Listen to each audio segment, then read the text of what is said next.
The Corning Painted Post Area School District has released its 2024-2025 budget proposal. People will now have a chance to vote on a budget that calls for a higher tax rate to avoid cuts to jobs and programs.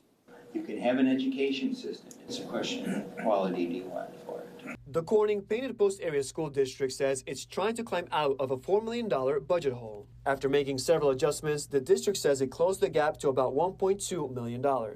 With that in mind, we would still have to make reductions. We don't like any of this still. We don't like to make reductions. You go into a budget trying to maintain everything.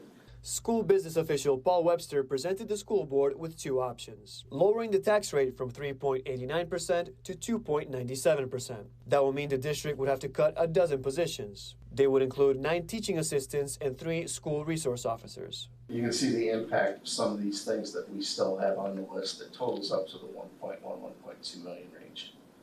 And you know, the safety and the security, and you know, some pretty important things here. The district has about 900 faculty members and staff serving more than 4,400 students. If approved, the cuts would also impact several programs. They include elementary field trips, game supervision, and Hawk Day speakers and authors. The second option is raising the tax rate to 4.97%. If voters approve the increase, the district says that would mean no cuts at all. Maintains our program, our people, our services, our safety and security, our academic support, all of these things up here.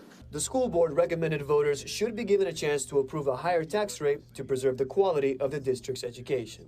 Just from a personal point of view, I don't see a big difference in those two things.